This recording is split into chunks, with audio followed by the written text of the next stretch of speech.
22 bishii Juun sanadkii 2017 Cabdikariim Makhtal Maxamuud Axmed oo 31 jir ah waxa uu hor yimid maxkamad milatari oo ku taala magaalada Muqdisho waxaana lagu xukumay 20 sano oo xariga. Dembiga lagu helay waxa uu ka koobnaa 3 qodob. Waa tan hore inuu wax u basaasay waddan shisheeye oo u soo diray dalka Soomaaliya si uu u fuliyo falalid ku ah nabadgelyada iyo xasiloonida shacabka Soomaaliyeed. waxaa kaloo lagu helay dembiyada kale ah isku day dil iyo u horkicid dembi isagoo abaabulo in la dilo 3 shakhsi oo ku noolaa magaalada Muqdisho. Cabdikariim Makhtal Maxamuud Axmed waxa uu shirqoolkan bilaabay bishii Maars oo 3 bilood ka hor xilliga ay dhacayso maxkamadayntaasi. labadii bishii Abriilna waxa uu isku dayay inuu dilo kan ugu horeeya ee 3 shakhsi oo bartilmaameed u ahaa. Xuseen Yuusuf Faarax waxa uu ahaa 3 qof ee uu bartilmaameedsanayay kan ugu horeeya. 4 nin baa waxay ii timid baabuur bay igu riday soolad iyo 2 qori baa la igu qabtay. Raggaasi soo kaxaystay waxay ka bixiyeen dharkiisii iyagoo kadibna rasaas la dhacay dharkii kadibna waxay ku daadiyeen dhiig ka yimid neef ari ah oo la gowracay waxayna dharkii u keeneen Cabdikariim Makhtal Maxamuud Axmed oo ka soo haray inkastoo uu shirqoolka soo mareegay waxaana ay weydiisteen lacagtii uu u ballan qaaday oo ahayd $15,000. waxa kaloo ay ka codsadeen inuu la hadal siiyo sirdoonka dawlad deriska ah oo soo amray in dilkaasi la fuliyo si ay ugu sheegaan mas'uulkii u qaabilsanaa in dilkii uu meel maray. Cabdikariim Maxamuud Axmed Makhtal oo aaminsanaa in la dilay ninkii bartilmaameedka u ahaa Xuseen Yuusuf Faarax ayaa la hadlay sargaalkii amarka soo bixiyey. markii aniga uu saas ahaa sawirkii laga qaaday oo sawirkii dantii laga lahaa laga qofsaday baa la celiyay waxa la yiri waan ku iibsanay $15,000 baan ku siisay $15,000. $15,000 hase yeeshee intii uu shirqoolkani socday waxaa codadka iyo howlgalkaba duubayay laamaha amniga ee Soomaaliya halkaasina waxaa ku buuxsamay ururintii cadeymaha maxkamadda iyo sirdoonka Soomaaliya ay sameynayeen. waxaa Cabdikariim Maxamuud Makhtal aanu ogeyn in askarta uu ka filayay inay shirqoolka fuliyaan ay wargeliyeen sirdoonka Soomaaliya ayna la wadaageen shirqoolka bilow ilaa dhammaad ilaa ay maxkamaddu ka cadaynayso in dilkaasi uu dhab ka ahaa. maxkamaddu waxay kala ogaatay in qorshahaasi ay soo maleegeen saraakiil ka tirsan sirdoonka Itoobiya gaar ahaan gobolka ismaamulka Soomaalida. 3 shakhsi ee la bartilmaameedsanayay waxay ka tirsanaayeen ururka ONLF waxayna kala ahaayeen Xuseen Yuusuf Faarax oo goordhowaad codkiisa maqasheen, Maxamuud Sooc iyo qofka saddexaad oo ahaa Cabdikariim Muuse Qalbidhagax. Cabdikariim Muuse Qalbidhagax waxaa soo deyntiisa dhowaan kadib uu waraysi khaas ah oo siiyay barnaamijka galka baarista uu kaga hadlay dhacdadaasi waxaana uu ii sheegay in xilliga shirqoolkaasi la maleegay ay heli jireen hanjabaado dil ah oo ka soo gaarayay Itoobiya. sirdoonka Itoobiya iyo qolyaha iskaashanaya in dabadaba socda waa nala dhihi jiray. digniintaasi noocee bay ahayd ma waa idin dilaynaa mise qaab kale ahayd maxay ahayd ma la idin sheegay? waxay ahayd 180 wareed dilahayaa ahayd mararka qaarkood waan maqli jirnay qofkii ay suuragal tahay in la qabto laakiin waxay u badnayd in nala laynahayo arrintaas u badan baan isku gaari jiray. dawladda Itoobiya federaalka mise maamulka Soomaalida mise labadaba ay ka imanaysa? intaba dhammaan waxay ii sheegeen qolada gacanta ugu haysay inay in badan ay raadinayeen dawlad socdeen dad badanna inay isticmaaleen dhowr jeer tiro badan ba iyagu dheheen mararka qaarkood meelo lagu soo sheegay inay tagtageen jalada hoteelada hoteelada fariisinta baan helay maqaayadaha iska shaahiisay baan helay waxaas oo kale way dheheen mar waxay dhaheen ugu dambeyn xaafadda degantahay baan soo helay bay u dhaheen kasoo meeshay dhaheen xaafadaada waan ku soo aragnay aanan deganin.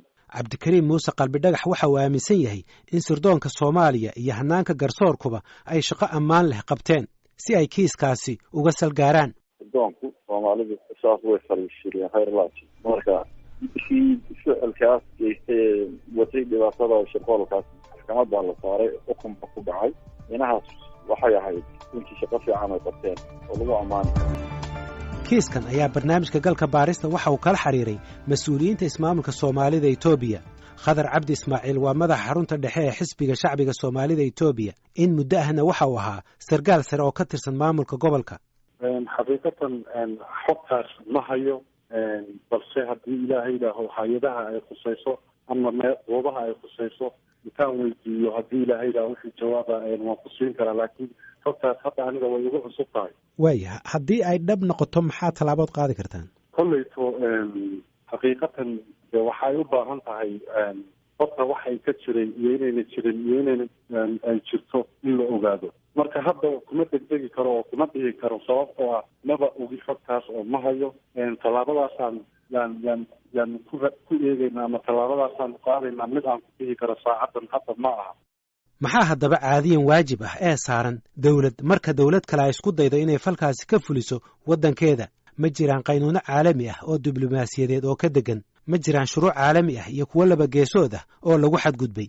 su'aalahaasi waxaan hordhigay garyaqaan cabdulwaaxid cusmaan qalinleh oo ku nool gobolka minnesota ee dalkan maraykanka. waxaan anigu marka hore sheegayaa kiiskan hadda aad weydiisay lama socdo anigu faahfaahintiisa.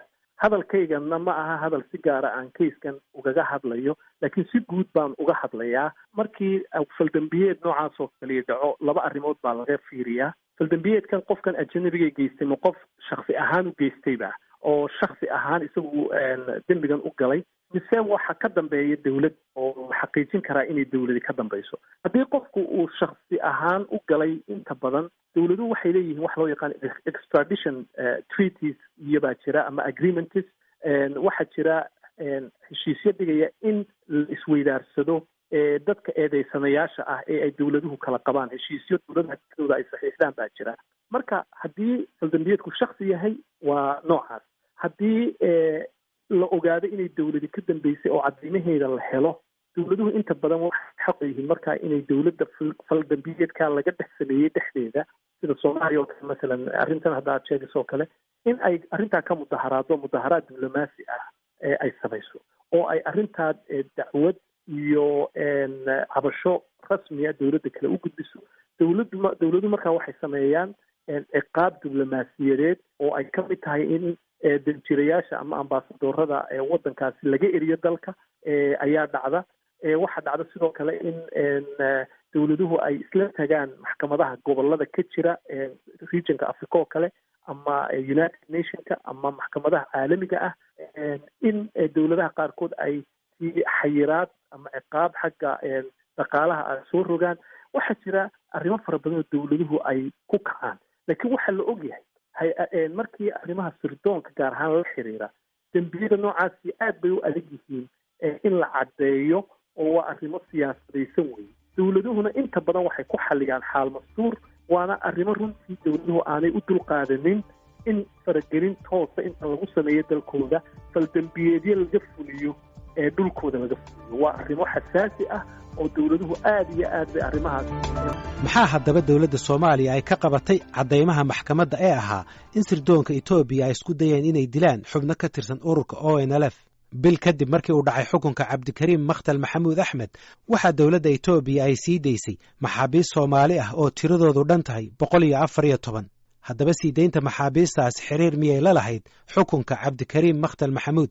haddaba dawladda Soomaaliya iyo waxay ka qabatay kiiskan waxaan wax ka weydiiyey wasiirka arrimaha dibadda ee Soomaaliya Axmed Ciise Cawad.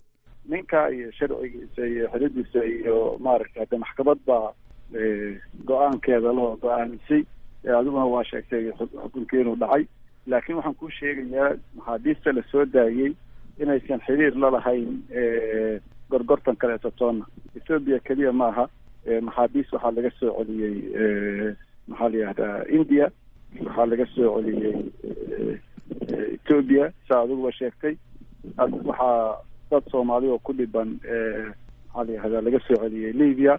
hadda waxaa socda hadda aynu isla hadlayno waxaa jira diblomaasiyiin Soomaaliya oo ku hawlan soo deynta maxaa la yihahdaa dad Soomaaliyeed oo ku xiran Oman, dad Soomaaliyeed oo ku xiran Iran, kuwa ku xiran xuduudaha maaragtay maxaa la yihahdaa Tanzania iyo Zambia. marka safaaradaheena dadka jooga iyo diblomaasiyiinteena arrintaasay ku hawlan yihiin. marka soo celinta dadka Soomaaliyeed xabsiyada ku jira waxay ka mid tahay iyo karaameynta iyo udoodida qofkii Soomaaliya ee soo dhawaysa waxay ka mid tahay maxaa la yihahdaa sakarka xukuumadda. marka wax cabasho ama protestia ama ood ka samayseen dhacdadaasi may jirtay? dhacdadee walaal? dhacdada ninka la xukumay sanadkii hore June 22keedii 2017, ninka haddaan kuu sheegayo lagu xukumay, lagu helay inuu doonayay inuu dil ka geysto Muqdisho. haddii laga sameeyo cadashooyinka diblomaasiyadda ah waa kuwa ku ekaada janarada diblomaasiga ah. laakiin sirdoonka Etoobiya kama hadhin kiiska raggaasi, waxaana la soo gaaray bishii August ee sanadkii aynu soo dhaafnay, markaasi oo dawladda Soomaaliya cadaadis ha uga yimaado dhinaca etoobiya ama iyaduba iskeeda ha u go'aansatee ay dowladda etoobiya ku wareejisay mid ka mid ah baanduulayaasha ururka ONLF cabdikariim muuse qalbidhagax oo bilo yar ka hor ka badbaaday shirqoolka sirdoonka etoobiya ay maleegeen. waraysiga khaaska ah ee cabdikariim muuse qalbidhagax uu siiyey barnaamijkan galka baarista waxaa markii ugu horraysay uu si qoto dheer u faahfaahinayaa sidii ay u dhacday qabashadiisa iyo sidii loogu gudbiyey dowladda etoobiya. habeenku waa Arbaco 23 bishii Agost 2017 waa xilli fiida. ciidamo ka tirsan nabad sugidda Soomaaliya oo ka socda maamul goboleedka Galmudug ayaa galay hotel ku yaala koonfurta magaalada Gaalkacyo. ciidan baa yimid laafay ugu garaacan waan ka furay qabashadeedii qaabkaas ku bilaabatay. ciidamadaasi markii ay qabteen bartilmaameedkooda waxay ku xireen qol madow. su'aalaha ay weydiiyeenna waa ay koobnaayeen. way kaxeeyeen meel ay deganayeen oo xabsi oo ay dadku xidhi jireen bay geeyeen. 3 habeen baan joogay. Gaalkacyo 3 habeen lagu hayay wax lagu weydiiyey ma jiray. sargaalka ku soo qabtay ma taqaanaa? ma aqaano sargaalka soo qabtay waxa la weydiiyeyna oo aan magacayga ahayna ma jirin. aba yaraatee magacayga un baa la weydiiyey. magacaygana umaana sheegin toos umaana sheegin. galabtii dambe habeenkii ay soo qabteen galabtii dambe inay ahayd baan u malaynayaa iyagoo magacayga sheegayaan banaanka ka maqlahay hadal haynta magacayga banaanka ka maqlahay laakiin intii la iileed hebel ma tahay ma aynan ugu dhigin. cabdikariim muuse qalbidhagax waxaa markiiba galay tuhun waxaana u weheliyey walwal sababtoo ah Gaalkacyo iyo magaalooyin kale oo ku yaala Soomaaliya waxay ahaayeen meelo horey loogu qabtay xubno ka tirsan ururka ONLF. xubnahaasi oo ku dambeeyey xabsiyada Etoobiya. maalintii Jimcaha ee 26 bishii Agost xilli galab dheer ah waxaa loo sheegay cabdikariim qalbidhagax in garoonka la geynayo si diyaarad loo saaro. mar waa uu farxay sababtoo ah raggii isaga ka horreeyey laguma qaadi jirin diyaarad. ugu yaraantaasi waxay muujinaysaa in kiiskaygu uu gaadhay madax iyo meel sare ayuu niyadda isugu dhisay. haddana markiiba waxa uu garowsaday in diyaaraddu mar walba ula bayri karto dhinaca Etoobiya. walwalkaasi ayuu ku jiray ilaa daaqadda diyaaradda uu ka arkay xeebta magaalada Muqdisho. walbahaara waan qabay wararmay diyaaraddu dhinac kale u jiiraysaa oo dhanka midig ay ka jiiraysaa jigjiga kulaada.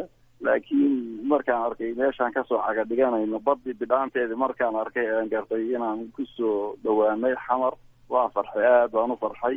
dhowrkii habeen waraacdii ahaana wuu iga ba'ay adigoo indhahaygu toos u arkahayaan baan kasoo degay airportka oo garanahaya oo dadka qaarkii garanaya baabuur baa lagu qaaday. waxaa lagu xiray xabsiga lagu magacaabo baarista xisbiga ee Muqdisho. welina cabdikariim muuse qalbidhagax looma sheegin cidda uu u xiran yahay iyo sababta loo haysto. waxaa la soo gaaray maalintii afraad tan iyo intii la qabtay. kabacdi xamaraa lagu keenay. xamar wax ma lagugu weydiiyey iyada? aniga qoladan xamar markii la ii keenay maalinta maxay ahayd galabtii jamcuu sii wareegayey habeenkaas goor casarkiia jamcii casarkiisii yaa meel layidhi waa baaritaan yaa la igeeyey. waxaa la weydiiyey keliya qalbidhagax ma lagu yidhahdaa magaca maya baan ku yidhi. magacaaga sheeg baa layidhi. cabdi muuse la yidhahdaa baan ku yidhi. wixii kale ku daran wuxuu ahaa qolamaa tahay yaad ka tahay caruurtaada magacyahood waxaas oo maaragtay maxaad ka shaqaysaa iyo waxyaaba saas kala. qabiilkaagay ku weydiiyeen? mar walba su-aalaha igu soo noqonayo ku jiray qabiilkaagu muxuu yahay. marka runtii ma jeclaysaneyn inay dhahaan qabiilkaagu waa maxay. maxaa yeelay dee haddii aan eedaysanahay waxaan dhowrayay in waxaan ku eedaysanahay ama waxa laigu tuunsan yahay in lay weydiiyaan filayay. laakiin magacayga markastoo la weydiiyo waxa ku xigaa waxa weeye qolamaa tahay bay ahayd. arrintaas aad bay runtii igu ahayd arrin iyo cuntami weyday oo aanan fahmin. waan ku yidhi mararka qaarkood qabiil dee dembi maaha iyo wax laisku eedeeyo wax kale maad weydiisaan maxaa intan. marka markii ugu dambeysay inay ahayd baan u malaynaya yaa nin wuxuu yidhi waxaa la sheegay inaad tahay gudoomiye ku-xigeenka jabhadda ONLF maxaa ka jira arrintaasaa lagu haystaa. waxaan ku yidhi ONLF nimadu dembi maahaan ku yidhi waa urur goonimo doona oo la yaqaano dunida caafimaad ku leh oo xafiiska ku leh dalka laga yaqaano oo Soomaaliya. marka ururkaas dembi maaha in qofku ka tirsan yahay. laakiin aniga ninkaa sheegaysaa mihi baan ku yidhi anigu gudoomiye ku-xigeenka ONLF ihi hadda Soomaalida way taqaanaa gudoomiye ku-xigeenka ONLF meeshana way taqaanaa meeshu degan yahayna way taqaanaa. marka orda soo xaqiijiyaan ku yidhi waxaana waa gartay. ninka su-aal oo mar intaan baa soo dhex gashay. ninka su-aalahaas ku weydiinaya iyo dadka su-aalahan ku weydiinaya qofna ma ka garatay? qof horey aanu aqaani kuma jiro haba yaraatee. laakiin ninka su-aalaha weydiinaya qoladan ciidankiisa ee meesha joogtay ilaalada markii horreysay waxay igu yidhaahdeen ninka xafiiskaa ku jira u tag bay yidhaahdeen, garas u tag bay igu dheheen. garas muxuu ahaa markaan ku yidhi waxay dheheen waa ninka dambe baaraha garas la yidhaahdo, u tag xageedu jooga, xafiiskaasu ku jira yay igu dheheen. xafiiskii markaan galay oo nin dhex fadhiyaan ugu tegay meeshii qolka ii tilmaameen, markaasa waxaan ku yidhi garas ma adiga? markaasu wuxuu igu yidhi haahe qalbi dhagax ma tahay igu yidhi. marka warwii waan ku yidhi marka ninkaas baa jiray, waxaan magaciisa hataa garanahayo mana sii weydiin cid kale, laakiin inta ugu badan ninkii wax iga qorahayay buu ahaa. waxaa la soo gaaray Isniin 28 bishii August. hiirtii hore ee maalintaasi ayaa lagu kallahay qolkii uu ku xirnaa Cabdikariim Muuse Qalbi Dhagax, waxaana loo sheegay inuu isdiyaariyo. anigoo ku jira qolkii aan ku xidhnaaba aroortii waxaa igu soo galay niman ciidankii meesha ilaalada ahaa kamid a. waxay yidhahan sarwaalkaaga qaado, kale sarwaalkaagii oo ii keeneen iga maqnaa, shaarkaaga xidho. waxaygii baan xidhay. waxaan u qaatay in la ii geynayo meel maxkamad in la ii geynayo, mar qalbiga way iga soo dhacday xilligan la ii diyaariyey, inkastoo waa xilli hore oo aan islahaa ma furna xafiisyada iyo maxkamadu. haddana waxaan u qaatay in madaxda dalka qayb kamida ay doontay inay aragto oo la ii geynayo baan u qaatay. gacmaha markii laiga xidhay aad baan u shakiyey. gacmaha markii laiga xidhay ano indhaha aan laiga xidhin baa banaanka imid. banaanka markii aan imid baa taliya xabsigu wuxuu yidhi war indhaha ninka ka xidha. markaasaa indhahana laiga xidhay, xadhiggii gacmaha laigu sii adkeeyey, kii indhaha laigu adkeeyey.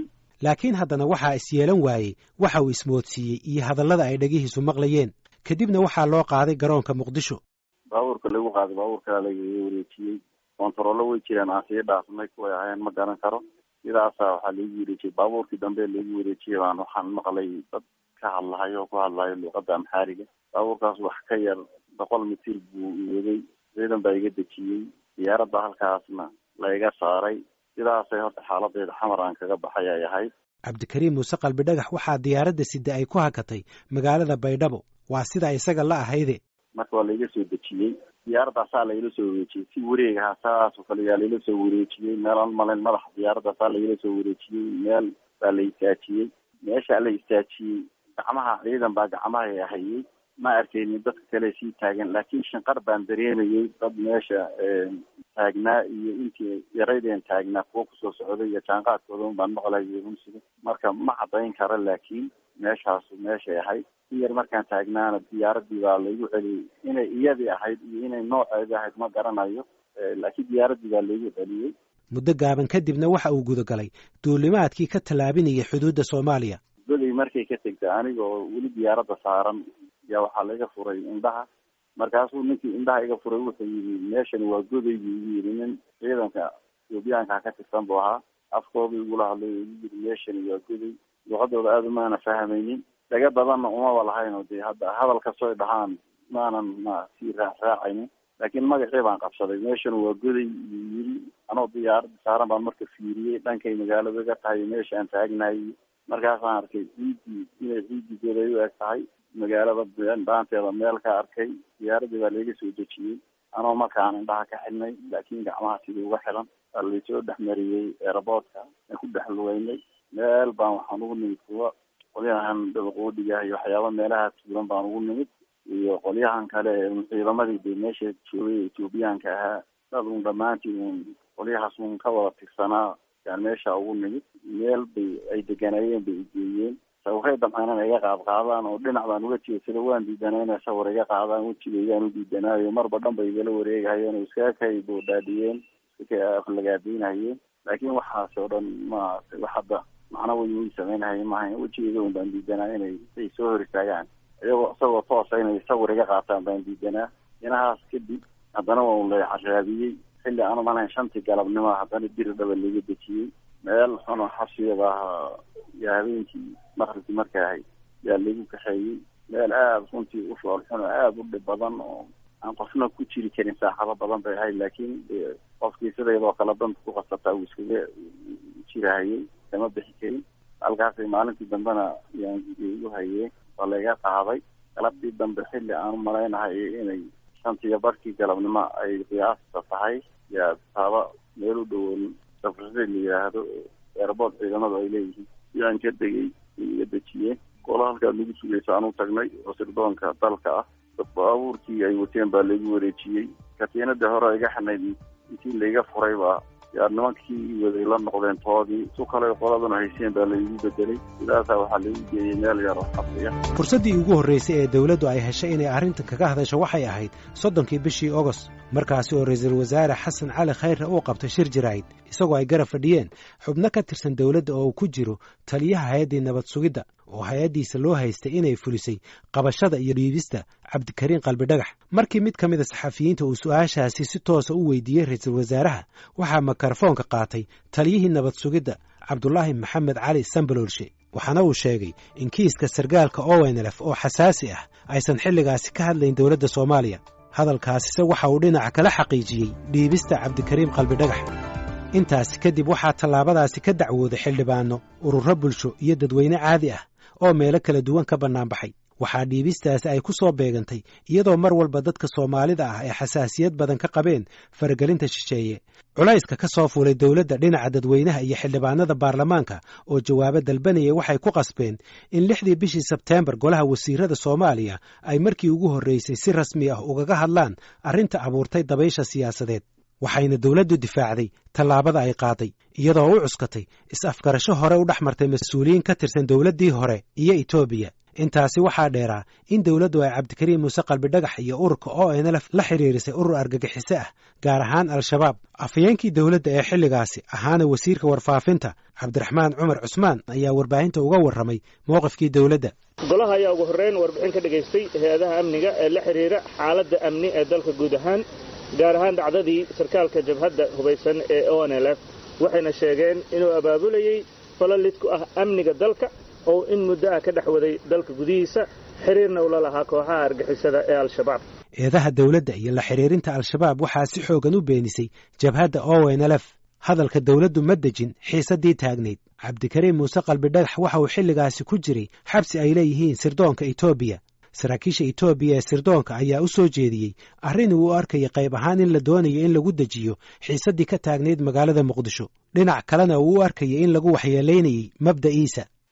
xaaladan adag ee xamar ka dhalatay iyo qalalaasadan shacbiga Soomaaliyeed iyo kacdoonkan uu sameeyey iyo baarlamaankan hawlihiisa yaan u baahan in la damiyo. taana waxaa lagu damin karaa in la yidhaahdo Cabdikariin hadal asaga in laga hadliyo telefishinka la geeyo idaacadaha warsiyo uu yidhaahdo anigu Soomaali mihi inuu yidhaahdo anigaa iskeenay inuu yidhaahdo Soomaaliya maxay naga rabtaa inuu yidhaahdo baarlamaanka inuu u jawaabo shacbiga inuu u jawaabo waxaasoo dhan inuu cagta mariyo. sidaasaa xaaladda xamar ku degi kartaa. madaxdii Itoobiya aniga gacanta igu haysay arrintaas dhexdooday ku kala jabeen. qayb kamidu aragtidaa way qaadatay waxay goosteen inaan anigu hadlo telefishinka la geeyo idaacadaha waraysi siiyo aan waxaas ku hadlo Soomaali mihi inaan dhaho anaa iskeenay. ereyadaas aad maqlayso oo dhan bay qaarkood ila yimaadeen waxaa runtii caawinayay oo jeclaan lahaa maaragtay inaan sheego asxaanka ii sameeyeen qayb kamid a madaxdii Itoobiyaanka ee gacanta igu haysay qayb kamid a gaar ahaan hay'adda sirdoonka madaxda ugu sarreysa yaa qorshaha waxay qaadatay wixii aniga aan doorto mooyaane inaan khasab lagaga dhigin inaan waxaas ku hadlo laakiin hal la weydiiyo haddii uu ogolaado ikhtiyaarkiisa ku ogolaado markaan usoo bandhigno haddii hagaaga ku hadla anagu afka qaban mayno hadduu diidana cid ku khasbi karta iyo inaan ku dhaqaamaayo ma dhacayso yidhaahdeen. maalmo yar kadib qaarkood baa hawsha ay la yimid waxay igu yidhaahdeen ereyadaasoo qoran bay dhaheen waxaan ku yidhi Soomaalinimadu ma aha siyaasad. Soomaalinimadu waa isriyo u dhalasho. daan aaminsanahay anigu inaan Itoobiyaanahay noloshayda oo dhan lama dagaalameen Itoobiya lama dagaalameen. anigu ma aaminsan inaan Itoobiyaanahay. aabahay ma aaminsan inuu Itoobiyaan yahay. awowayaashayna ma aaminsanin inuu Itoobiyaan ahaayeen. ilmahayguna ma aamini doono inuu Itoobiyaan yahay. intaasaan ku yidhi wax marka aan aqbalayo ma jiraan. wixii kale qorsheed qaadanaysaa yeela kiiskaygu u caddaa. dawladda Soomaaliya ay qabatay weeyii diidtay kiiskaygu waa kiis tirido oo dhan ka warhayso aniga waa la yaqaanaa. taa marka ma aqbalayo aan ku yidhi dhowr jeer oo kale laygu soo celceliyay ereyada inaan isticmaalo. dhowr jeer baa laygu soo celceliyay jigjiga inaan tago oo laygeeyo jigjiga aniga oo aan maxbuus hayna hadli karo idaacadaha ka hadli karo telefishinada ka hadli karo waxaa ku hadlaya dhowr bilood laga soo bilaabo markaan xidhnaa bil kadib qiyaasta markii la yahayay ilaa iyo bishii May intaas way igu soo noqonaysay runtii erayadaas way igu soo noqonayeen. baarlamaanka go-aamadiisii ka hor iyo kadib way igu soo noqnoqonayeen kusoo noqnoqoshadan dambe marka iyadoo go-aankii baarlamaanku dhacay haddana lagu soo celceliyo aan u qaadanayay oo u fasiranayay macnaheedu inuu yahay inaan aniga khatar dambana ayna iga imanin noloshayda iyo taariikhdaydana halkaa lagu baabi'iyo sidaa darteed ana waan iska diiday waxaan aaminsanaana intii marnaba kama leexanin beenna kama sheegin sidaa anoo baana ilaahay iga soo saaray 13 bishii Sebtembar 2017 baarlamaanka Soomaaliya waxay guddi u saareen soo baara sidii loo dhiibay iyo cidda dhiibtay Cabdikariim Muuse Qalbi Dhagax waxaana la siiyay muddo bil ah inay ku soo diyaariyaan taasi oo dib u dhac uu ku yimid ugu dambayntiina waxay guddigu warbixintooda hor keeneen baarlamaanka Soomaaliya 19 November 2017 waxayna go'aamiyeen in gudbintaasi Cabdikariim Muuse Qalbi Dhagax ay ahayd sharci darro waxay kaloo sheegeen in ururka ONLF aysan ahayn urur argagixiso ah go'aanka guddiga waxaa baarlamaanka u akhriyay xildhibaan Cali Yuusuf Cali Xoosh guddiga waxaa u soo baxday in gudbinta Cabdikariim Sheekh Muuse Qalbi Dhagax aan loo marin hab sharci ah lagana talagelin hay-adaha garsoorka iyadoo isla markaa ay maaraysay hay-adda sirdoonka iyo nabad sugidda qaranka keliya laguna saleeyey go'aan aan ku dhisnayn xog aan sugnayn oo la siiyey madaxda qaranka guddigu waxay mas'uuliyadda qabashada iyo dhiibista Qalbi Dhagax dusha ka saareen hay-addii nabad sugidda xilligaasi waxaa hay-adda nabad sugidda madax ka ahaa Cabdullaahi Maxamed Cali Sambalowshe waraysi aan arrintan kala yeeshay goor hore waxa uu ku sheegay in go'aanka dhiibista ay ka warqabeen madaxda sare ee dawladda golaha wasiirada soo intay fadhiisteen wasiirka faafinta uu hadlay sababta loo dhiibay iyo waxa kalifay iyo go'aamo kale ka waaweyn soo lama qaadan anigu ma see go'aan dawladda aysan ogaan u qaadan kara aniga markaas caalamka mugtahay go'aan dawladda ka baxsan aan qaato in dawladda aniga qabsato dabcan taasi waxay ahayd maareynta markii arrintu ay xasaasiyad badan abuurtay siday u maareeyeen ayuu ka hadlay wasiirka warfaafintu laakiin waxa kaloo jirtay hay-dadka ku dhadhow dawladda markii la wareystay inay dhaheen arrintani waxaa hawsheeda ugu weyn lahaa Sambalowshe marka arrinta haddaa adigu lahaydna u sheeg ummadda Soomaaliyeed haddii aad lahaydna ciddii lahayd inaad sheegto soo intaas kaagama habboona ma anigu inaan farta isku fiiqo qof kalena farta ku fiiqo ma rabo waa garta baarlamaan baa baadhay waxay dhaheen qaabkii lagu dhiibayna qalad buu ahaa sidii loo soo qabtayna qalad buu ahaa waxa kale sheegeen inuu nin muwaadin Soomaaliyeed oo ciidanka Soomaaliya ka soo tirsanaa inuu ahaa wada aniga please arkaas Qalbi Dhagax wax badan inaan ka sheego ma rabo baarlamaankuna habkii hadda ay u qoreen hab oo xitaa very unprofessional ah waa garta marka ma rabo wax badan inaad iga qodqodid oo Qalbi Dhagax ku saabsan 28 bishii Juun ee aynu soo dhaafnay oo ku beegnay 10 bilood kadib markii loo dhiibay dawladda Itoobiya Cabdikariim Muuse Qalbi Dhagax waxa uu dib u helay xorriyadiisii waxaana lagu sii daayay cafiska maxaabiista siyaasadeed ee uu ku dhawaaqay ra'iisul wasaaraha Itoobiya Abiy Ahmed isbedelada Itoobiya waxay saameeyeen gobolka gaar ahaan xiriirkii Itoobiya iyo Eritrea oo saldhig u ahayd ururka ONLF iyo ururo kale oo mucaarad ku ahaa dawladda Itoobiya dawladda Itoobiya ayaa intii Abiy Ahmed uu joogay Eritrea waxay liiska madow ka saartay ururka ONLF iyo laba urur oo kale 28 bishii aynu soo dhaafnay ee Juulaay waxaa Eritrea booqasho ku tagay madaxweynaha Soomaaliya Maxamed Cabdullaahi Farmaajo waxaana intii uu joogay dalka Eritrea uu halkaasi kula kulmay gudoomiyaha ururka ONLF Admiral Maxamed Cumar Cusmaan oo kulankaasi kadib idaacadda VOA u sheegay in madaxweynaha Soomaaliya uu ugu dambayn raaligelin ka bixiyay dhiibistii Cabdikariim Muuse Qalbi Dhagax inkastoo dawladda Soomaaliya aysan arrintaasi si rasmi ah u xaqiijin una beenin